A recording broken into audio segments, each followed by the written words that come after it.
Hello everyone, welcome to C. Patel Metallurgy. I am going to solve GATE 2009 questions of thermodynamics.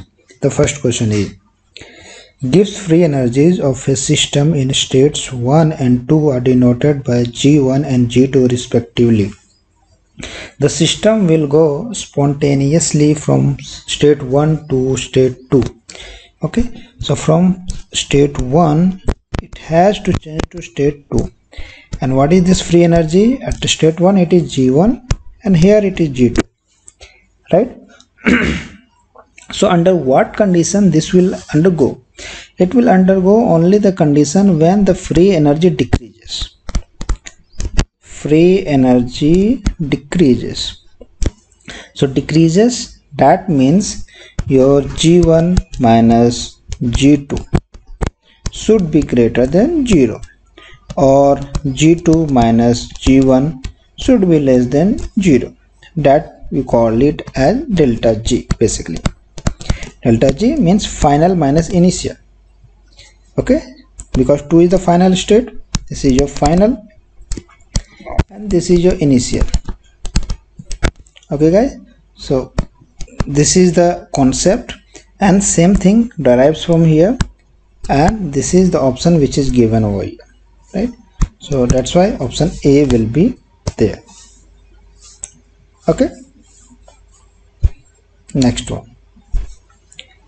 Intensive thermodynamic variables are. Intensive thermodynamic variables are. So what are the thermodynamic variables which are intensive? So there are two things. One is intensive and second is extensive.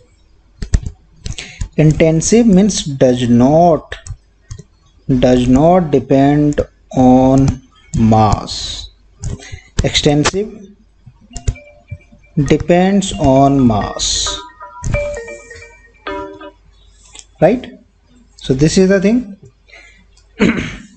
So intensive does not depend on mass. So intensive independent of the number of moles. So see, the first answer will be your correct, because number of moles and the mass, it represents the quantity, right? So it represents basically the mass quantity, means what is the mass. Okay, so that's why option A will be there. But let us see option B, C, D also. Dependent on the volume of the system? No, it is not dependent. Dependent on the mass of the system? No. Independent of the temperature of the system? No. See, intensive properties like density. You see, density is dependent on temperature. Density decreases once temperature is increased. Suppose for the case of metal. Okay, why it happens? Because some creation of voids, vacancies takes place, right? So only option A will be the correct one. Let us proceed. A furnace wall consists of 4 layers of different materials, M1, M2, M3 and M4. If the layers are of equal thickness, okay, and the steady state temperature profile is shown below, then the material with the lowest thermal conductivity is, okay. So this M1, M2, M3 and M4 are 4 material, right? So suppose their conductivity, let it be like K1, K2, K3, K4. Okay, so the question here it is asked that then the material with the lowest thermal conductivity, means among these which has the lowest. If a material will have lowest thermal conductivity, that means the heat conduction will be smaller. Means heat conduction, when the heat conduction will be smaller, that means the temperature difference will be larger, because the heat has not flown, so that the other end will also be at approximately same temperature, right? Because when heat flows, then equilibration of temperature takes place. Okay, so we'll see directly here from this formula. You can understand, we know this Q is equal to minus K A dt by dx. Now this has been modified to write here in terms of like this. We know this formula also, L by Ka. Fine. So this T1 minus T2, right? So this is like, you can put it T1, T2, T3, T5, right? So that means T1 minus T2 is equal to Q into L by Ka. So this delta T is inversely proportional to K. Keeping this area constant, because you can see here it is given equal thickness, the thickness is same, that means length is same, and since all have the same wall area, right? So the area will also be constant, so delta T is directly proportional to 1 by K. That means if K is greater, then delta T will be smaller, right? So if we want to search that this K value should be smaller, then this delta T will be larger, right? We can also write it like this. So where the temperature difference is largest? Here, between this T2 and T3, right? So this material will have the lowest thermal conductivity, right? This is technique to analyze theoretically, but practically if you try to understand that if the thermal conductivity is low, then low heat transfer means the temperature difference will be high. Where does low heat transfer takes place? In non-conducting material, non-conducting or very little conducting material. So what happens? The temperature difference is very large, right?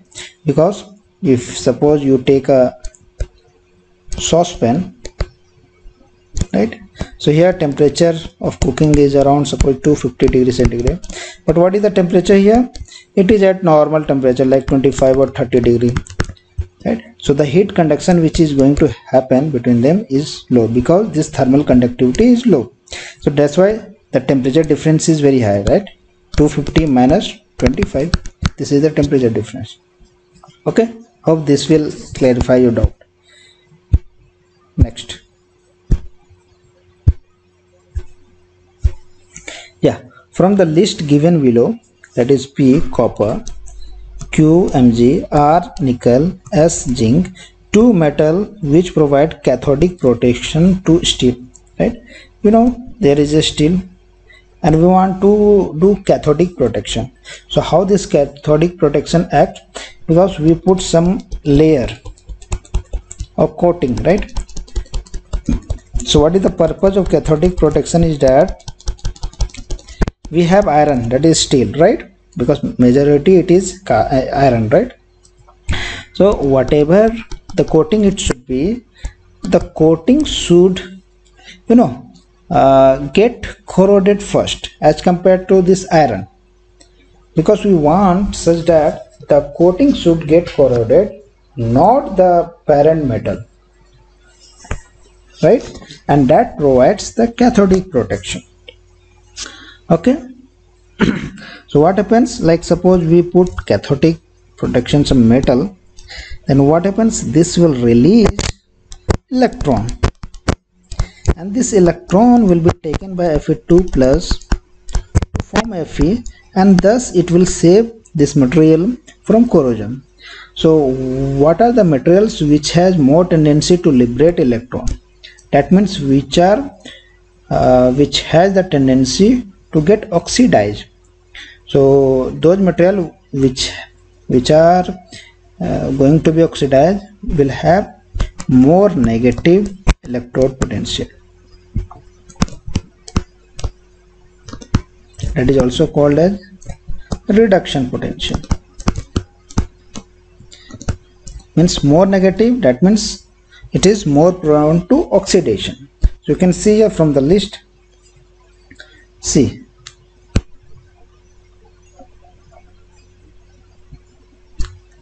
like Mg, sodium, potassium, aluminum, these are more negative value. So these can provide us the protection, right? So if you see in the option like copper is at the top, right? So this will not provide. Then Mg is at the bottom, so this can provide, right? Nickel, it is also at the top, so this will not provide. Then zinc zinc is at the bottom, so these two can provide. Okay, so among these four options only I am comparing. Like suppose in between, suppose if someone asks between zinc and magnesium which can provide this cathodic protection, then it will be magnesium, because magnesium has more lower negative value. Okay, so you can answer like this. Okay, so what will be the correct answer? Q and S. So option T. Fine. Next, the figure below shows water over mercury manometer. Okay, so this is your water and this is your mercury. Okay, if the density of water is denoted by rho W and that of the mercury is rho M, and G denotes the acceleration due to gravity, the pressure difference PA minus PB will be equal to. Okay, so guys, this is a manometer related problem. So in this type of question we need to draw a datum. So how do we choose a datum? We choose a datum such that we try to make a line where we have some boundary between these two fluids, and it should be such that below that we want to have same kind of liquid. So here you can see below this there is only mercury. Okay, fine.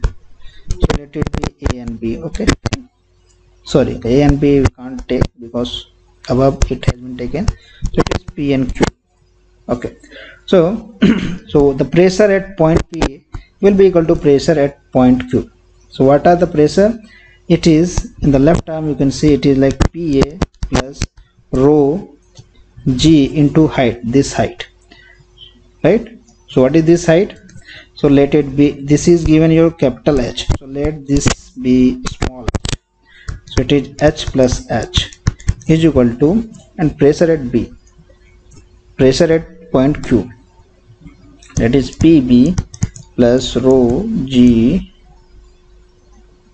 Okay, yeah, so there are two liquids, one is mercury and one is water. So rho M G capital H plus rho water G small h.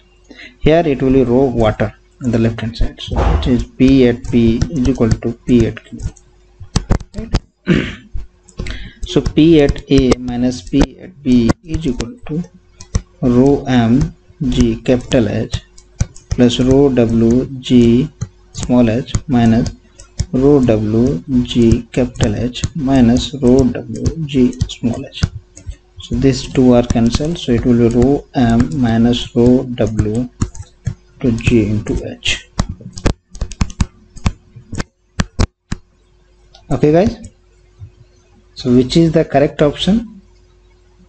So this will be your correct answer. Okay, no issue.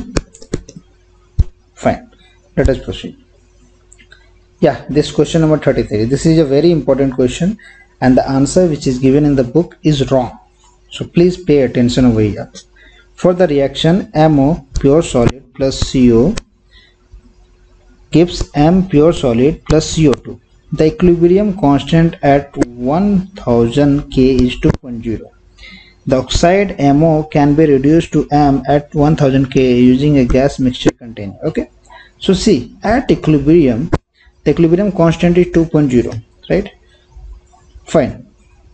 So when there is equilibrium, the equilibrium constant is 2.0, and this condition which is given, the oxide MO can be reduced to Ma at the same temperature using gas mixture container. So this is asking for a particular case, so this is at not equilibrium, this reaction which is supposed to happen, so this will not be at equilibrium. Okay, so when it will not be equilibrium, that means the delta G should be negative, right? Because in the first case it is at equilibrium, so this there is definitely that delta G naught will be negative. So how? Let us see.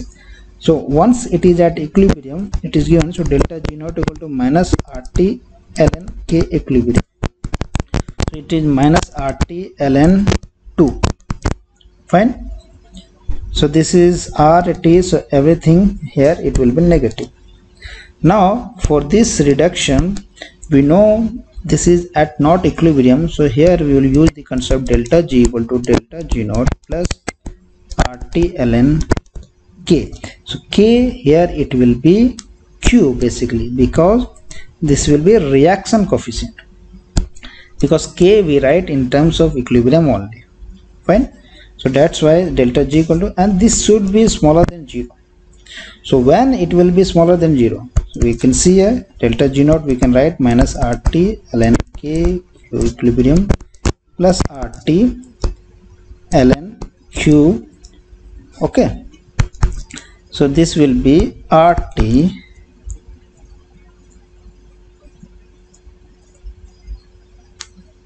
okay, this will be RT ln K equilibrium minus ln Q. Okay, so this delta G will be negative if ln KQ is smaller than ln Q. This means K equilibrium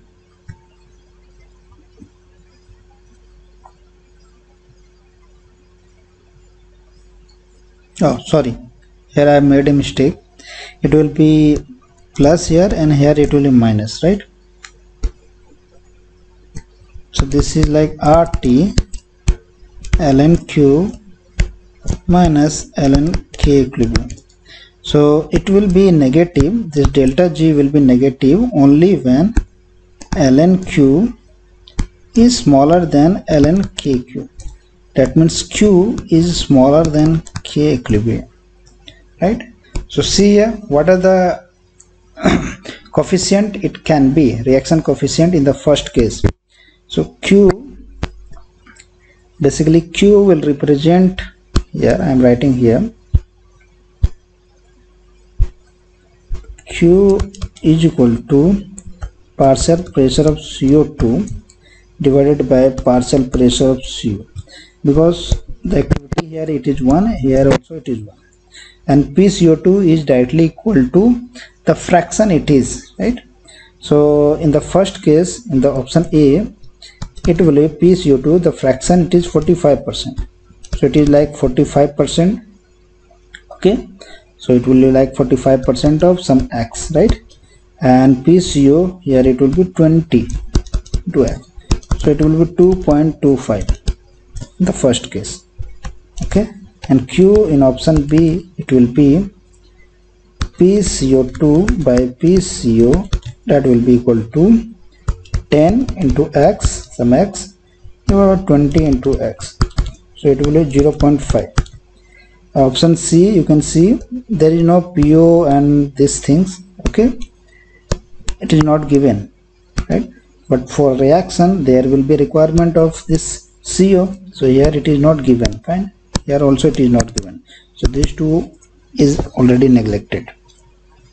Okay, so see, the Q should be smaller than K equilibrium, so Q should be smaller than value 2. What is the K equilibrium? It is given over here, it is 2. So under which condition this is smaller than this? So option B, so it is 0.5, that is smaller than. So the correct answer it will be option B. Okay, so this is one method, this is very theoretical method. Now see, logically, if now you try to think, here it is telling you that the oxide MO can be reduced to M, right? Guys, the reaction which we have is like MO plus CO is giving you M plus CO2. See, 1 mole of CO gives 1 mole of CO2, right? Now if you check option B, there is 20% CO. That means the partial pressure of CO will be greater and the partial pressure of CO2 will be smaller. So once here it is greater and it is slower, then according to this Le-Chatelier principle, the reaction will move in the forward direction, because here it is a greater pressure, so it moves from higher pressure to lower pressure. But if we see in the option A, the CO is 20% and CO2 is 45%, so the pressure of CO2 is greater in this case, so it will lead to backward reaction. right? So that's why this option B is correct. So you can think logically also and practically. This is the solution. Okay guys. Okay, next, the activity of copper in the impure copper. The activity of copper in the impure copper is 0.5 at 298 Kelvin. The minimum voltage required to refine impure copper to pure copper using an electrolyte containing having CO2 plus ion at 298 Kelvin, right? Okay, so this is your electrolytic bath, and here it is your impure, and here it is your pure. What is the reaction? CO2 plus 2 electron will give you CO, right? Fine. And the activity is given here for impure, so this will come from impure one, so it is given like 0.5. activity is given, that means you can consider it as a concentration thing. Okay, so we know the formula. E is equal to E naught cell minus 0.059 by n log activity of CO by activity of CO2 plus, and since this CO is pure, so it will be 1, right? So this will be equal to E naught cell minus 0.059 by n. What is the number of electron? It is 2, and log 1 by 0.5. And guys, see here, it is asking for the minimum voltage. So the minimum voltage come when it is actually, it will be at equilibrium, right? So this implies E naught cell is equal to minus 0.059 by 2. Okay, so if you do the calculation, so I have done the calculation, so it comes around 0.0088 volt, so it can be written as 8.8 volt, right? So that is approximately written as 9 microvolt.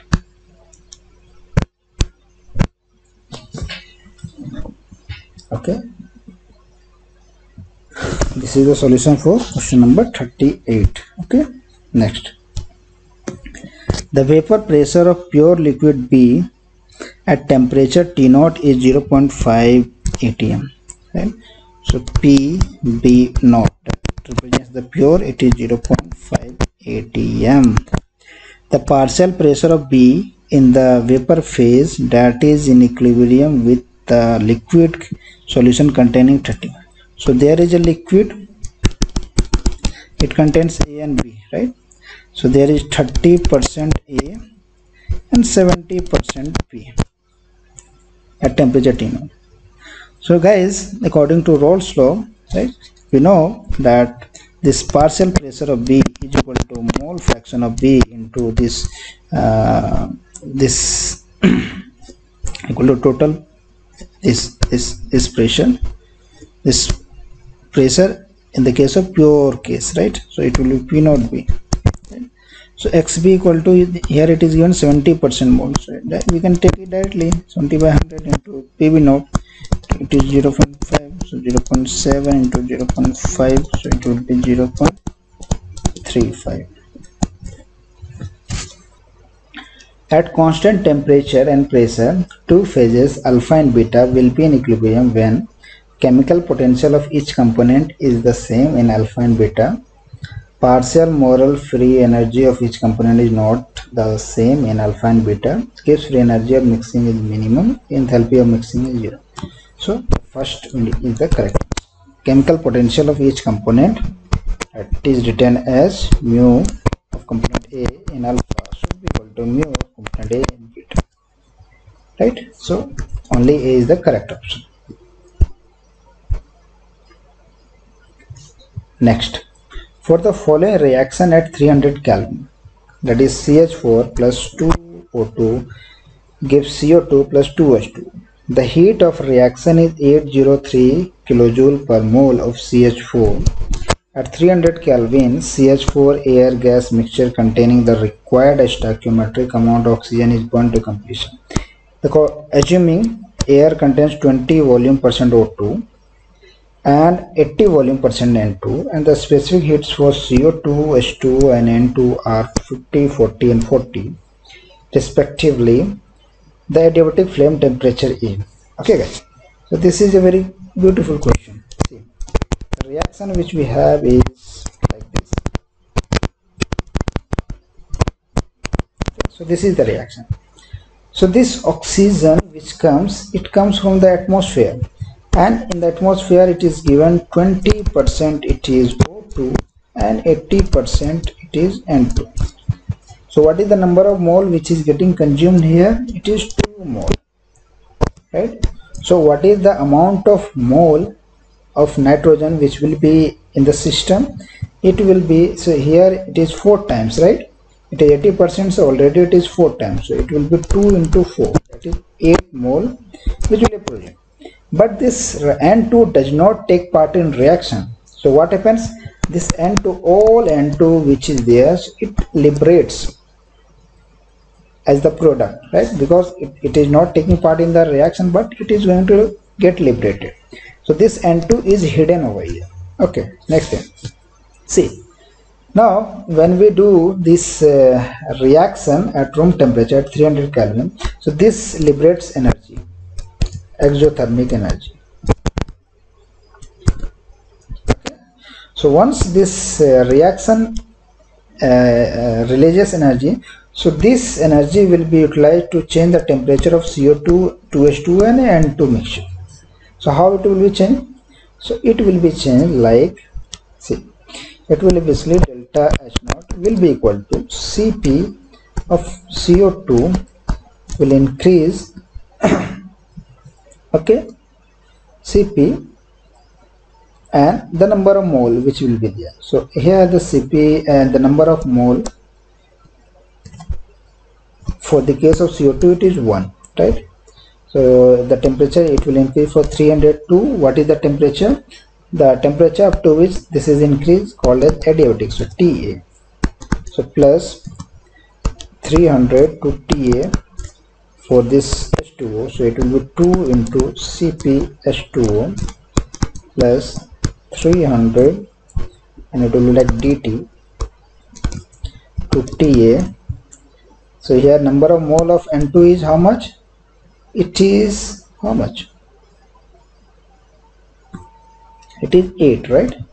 So it will be 8 into Cp of N2 into dt.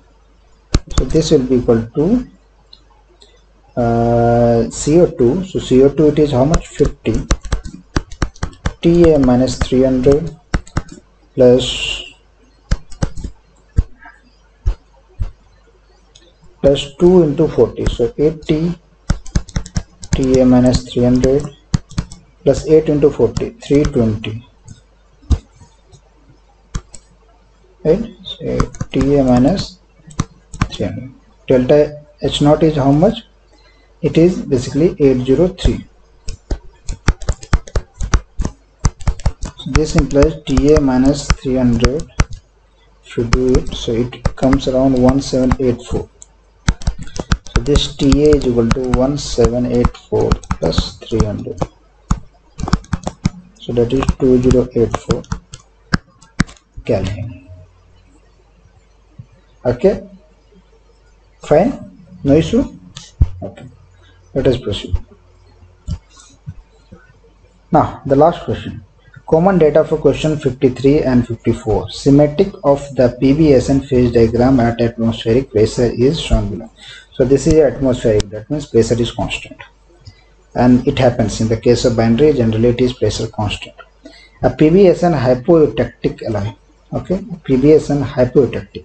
So this is your eutectic point. So it is hypo, means less than this. So let it be somewhere. Slowly cool from the liquid state to room temperature. The composition of the alloy whose microstructure considers 25% lambda. So below here it is your eutectic. So this corresponds to your 100% lambda structure. Fine. Now this is asking for certain composition alloy such that there will be only 25% lamellarity, right? So let this composition be X. So it will be, what will be the composition here? It will be alpha plus this eutectic one, so lambda, right? So you can write it here like this. So what will be the tie line? Tie line will be this to this, So the percentage of this alpha will be given by like A, B, C. Guys, so here it is asking what is the percentage of lambda. So it will be AB divided by AC into 100. So here it is 25%. So AB is how much? X minus 18.3 divided by 61.9 minus 18.3 into 100. So it will be, do your calculation. So it comes 10.9 is equal to X minus 18.3. So X equal to 10.9 plus 18.3 is equal to 10.9 plus 18.3. It comes 29.2. Okay, so 29.2 means 29.2 weight percent SN. So it matches with option A. Fine. The minimum and maximum degree of freedom in the above binary system are. So minimum and maximum degree of freedom, right? So we know F equal to C minus P plus 1 over A because pressure is constant. So what is the component here? In the case of binary, it is always 2. So it will be 2 minus P plus 1. So it will be 3 minus P. So this to become F maximum, P should be minimum. So what is the minimum amount of P which it can be? It can be 1. Always phase, it can be 1. If phase cannot be 0, like any component, a phase is 0, that means material is not existing. So phase has to be 1. So this will be like 2. So when P is 1. For F minimum, what is the maximum number of phases it can be? So it can be 3. So it will be 3 minus 3 is 0. So it will be 0 minimum and 2 maximum, right? So 0 minimum and 2 maximum. So option D. Okay guys, so hope this will help you for your examination. Okay, so thank you all.